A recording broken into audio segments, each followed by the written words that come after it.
Tô chegando de uma corrida, 14 quilômetros, graças a Deus. E ali correndo, eu não ia nem fazer esse vídeo aqui não. A bateria tá... O celular tá acabando, talvez eu nem consiga terminar o que eu quero falar. Tô aqui na pracinha, fazer umas barras, umas paralelas. Mas quando eu tava correndo, tinha um senhor na calçada, com dog. E eu esperando ele olhar para trás e para um lado eu passar pelo outro, né? Até diminuir o ritmo ali. E ele não olhava para trás. E ele ocupando toda a calçada com dog. Aí só tinha um espaço do lado esquerdo e um espaço do lado direito, um gramado. E do lado direito tinha esse caminho com gramado e tinha a pista. Do outro tinha o espaço com gramado e era um ribanceiro. E eu fiquei preocupado de passar para qualquer dos lados e ter algum buraco e eu me machucar. Quem sabe até cair, porque o mato estava alto, então não dava para ver se eu tinha buraco por ali por onde eu queria passar. Aí ele não olhando para trás, para perceber, né, que eu queria ali passar, eu fui para o lado da pista, que eu vi que não vinha carro, eu fui para a pista para mim poder passar. Aí quando eu passei por ele, aí eu falei com ele assim: senhor, escolhe um lado, anda de um lado, com seu dog mais próximo do gramado, para deixar um espaço para as pessoas passar. Aí ele, cachorro não morde. Quando você ouvir uma pessoa falar isso, é manejo humanizado, é o anti-manejo, não entende nada de dog. Aí eu, com muita educação, né, porque eu não sei quem é a pessoa que está do outro lado, eu não sei o que ela carrega na cintura, principalmente no coração, já me deparei com situações assim, e não fui muito bem recebido por tais pessoas. O amor delas é só teórico, por animais, porque não ama nem o próximo, como é que vai amar animais? E etc. Aí eu, senhor, o cachorro tem boca, senhor, é para morder. Aí eu falei para ele que adestra o dog e disse para ele educadamente, com um tom baixo, falei: senhor, a pessoa vai passar pro lado aí do cachorro, ele pode se assustar e morder por susto. Aí ele abaixou a cabeça assim: tá, mas a gente sabe que a palavra faz efeito, a pessoa recebe a palavra quando ela atende aquela palavra. A gente sabe que uma pessoa ama a Deus quando obedece a palavra de Deus. Então em todas as outras coisas é assim: se um chefe chega e fala algo com o funcionário recebe a palavra, ele vai praticar. Se ele ignora o chefe, a mãe, o pai, quem quer que seja, ele não vai obedecer, ele vai continuar ali rebelde. Então a gente percebe assim que como a humanização ela danifica o manejo com o dog e com as pessoas ao redor. A pessoa ocupando toda a calçada, não deixa espaço para outras pessoas passarem. E quando você vai explicar a situação, a pessoa se justifica dizendo que o dog não morde, que o cachorro não faz agressão. Eu tenho um conteúdo que eu fiz com essa raça.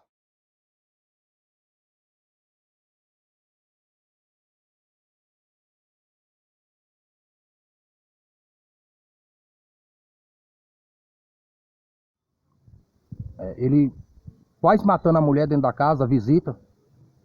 Nessa aqui o cachorro não morde, né? A pessoa olha, vê o cachorro, ao dono da casa, as pessoas da casa, não, ele não morde. A pessoa entra e a senhora quase morreu com essa raça que eu vou mostrar.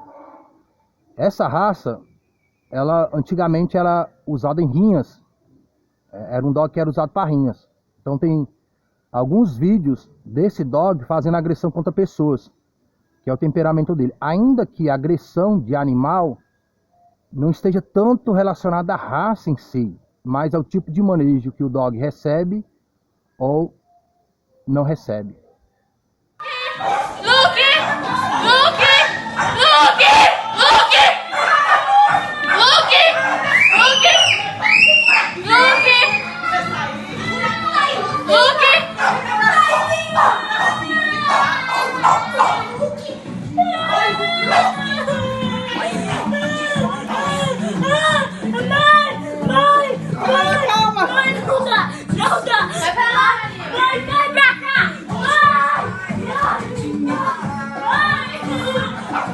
como as pessoas, elas rejeitam aquilo que é bom para elas mesmas.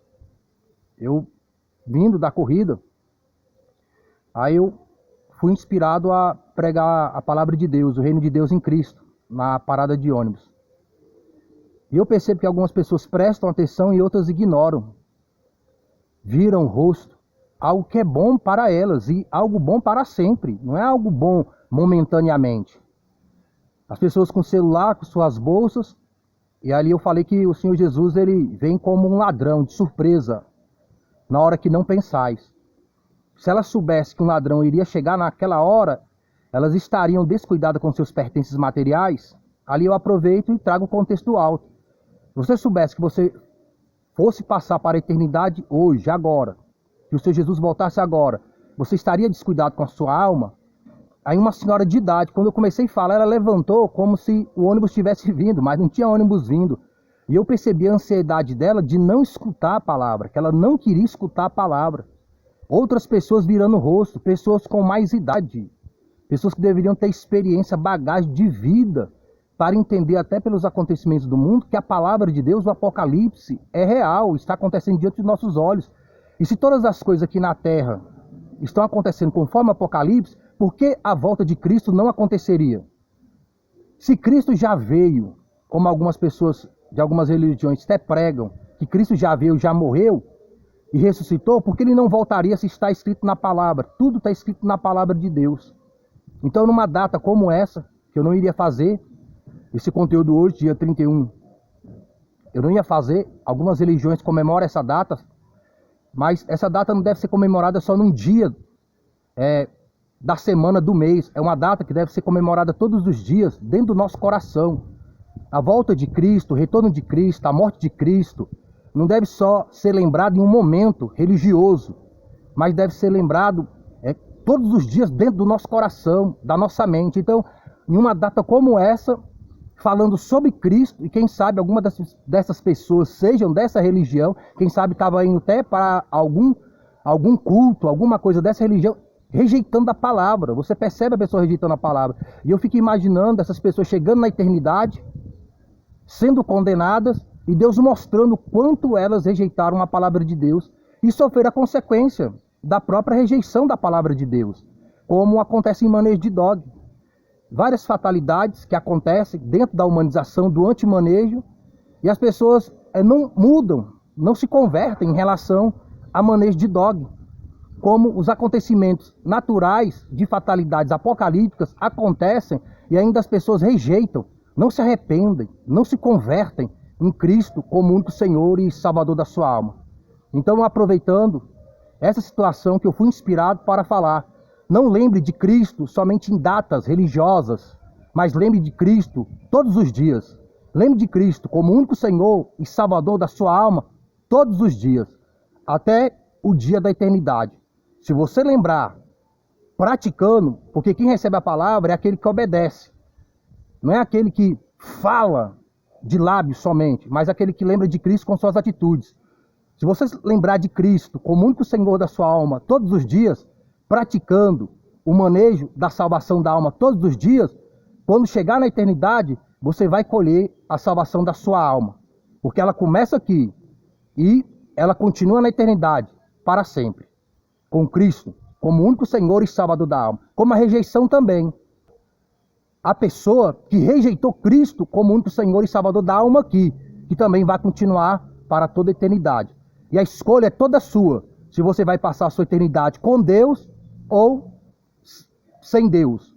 Com Deus, tem que se arrepender e se converter dos pecados e das iniquidades, confiando no Senhor Jesus Cristo, como único Senhor e Salvador da sua alma. Agora, se você quer passar a sua eternidade sem Deus, você vai rejeitar Cristo aqui.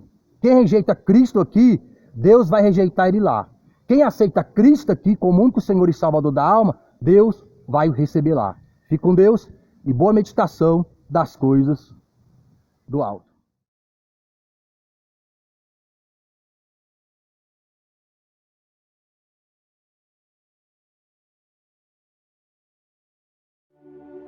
Este livro desvenda alguns dos acontecimentos futuros que brevemente se darão na vida de Jesus Cristo. Deus permitiu que ele, numa visão, revelasse estas coisas ao seu servo João. E então um anjo foi enviado do céu para explicar o significado da visão. João pôs tudo escrito. As palavras de Deus e de Jesus Cristo e tudo que ele ouviu e viu. Se você lê esta profecia em voz alta para a igreja, receberá do Senhor uma bênção especial. Aqueles que ouvirem a sua leitura e fizerem o que diz também serão abençoados. Pois está próximo o tempo quando todas essas coisas se cumprirão. De João, para as 7 igrejas da Turquia. Queridos amigos, que vocês tenham graça e paz de Deus, que é, que era e que virá, e do Espírito de 7 aspectos, que se acha diante do trono dele, e de Jesus Cristo, que revela fielmente toda a verdade a nós. Ele foi o primeiro a se levantar da morte para não morrer mais. Ele é muitíssimo mais importante do que qualquer rei em toda a terra. Todo louvor a ele, que nos ama sempre e que nos libertou dos nossos pecados ao derramar o seu sangue por nós. Ele nos remiu no seu reino e nos fez sacerdotes de Deus, o seu Pai. A ele seja dada a glória eterna. Ele reina para sempre. Amém. Vejam, ele vem chegando, rodeado de nuvens, e todo olho verá, incluindo-se aqueles que o traspassaram. E as nações se lamentarão de tristeza e de terror quando ele vier. Sim, amém, que assim seja. Eu sou o A e o Z, o princípio e o fim de todas as coisas, diz Deus, que é o Senhor, o Todo-Poderoso, que é, que era e que virá outra vez. Sou eu, João, irmão de vocês e companheiro no sofrimento por causa do Senhor, quem lhes está escrevendo esta carta. Eu também tenho participado da perseverança que Jesus concede, e nós participaremos do reino dele.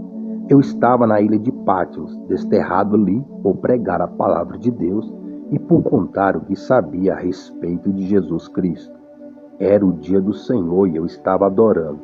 Subitamente ouvi uma voz atrás de mim. Era uma voz que soava como um toque de trombeta, dizendo: Eu sou o A e o Z, o primeiro e o último.